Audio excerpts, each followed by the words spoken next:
Hey athletes, how are we doing? Coach Ryder from DHP Health and Fitness coming to you today to talk about our sit-up. All right, we're going to do a butterfly style sit-up today. I prefer doing these with an ab mat in the lower back or a little pillow, kind of give you a little support under that lower back for safety and security reasons. It's going to allow you to have a better range of motion and a more focalized contraction, keep it a little safer for you. So imagine today I had a little pad behind my back. We're out in the parking lot and I forgot to pack one in the car as we came. So our butterfly sit-up, we're going to start with our feet together in this butterfly position.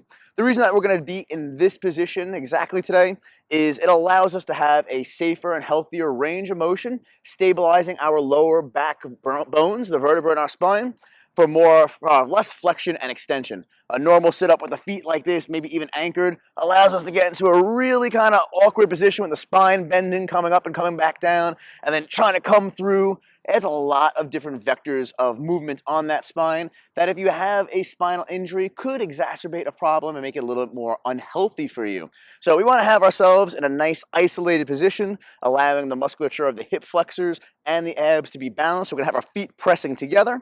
We're going to lay ourselves down. We're going to lay down until the point where our back is flat on the floor and our hands touch the floor above our head. Whether it's next to our head here or all the way back, doesn't quite matter.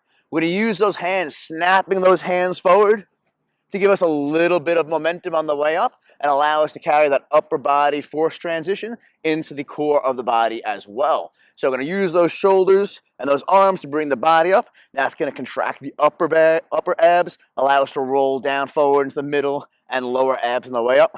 Coming up, touching the feet for a complete rep and coming back down again. Touch the floor and up. Touch the floor and up. The faster you move the arms, the easier it's going to be to get that rep in. It's going to take a little bit of less time, and it'll be able to allow you to get more reps in a more efficient manner.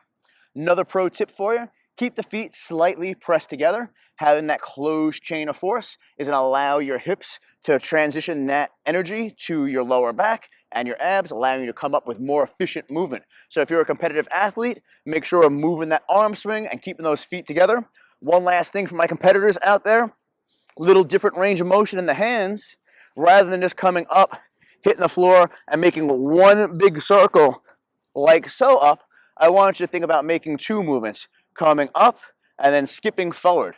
All right, so it's going to be this wave and forward motion. So as I come up, this brings me momentum to get my shoulders up, but I don't want to keep coming up and around. I want to come up and then make that line quickly to my feet as possible. So I come up and down and down, coming up just over the head. Once the shoulders start coming up, transitioning down towards the feet.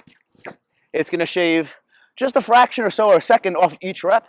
But if you're in a competition, you got 30, 40, 50 of those in a row, it's going to be 3 to 5 reps. You'll be ahead of your opponent just because of that little transition and that kick of those arms. So give me your feedback on that. Let me know how much time you shave off of those movements and how much better those abs feel after you're done. All right? I'll talk to you soon. Enjoy.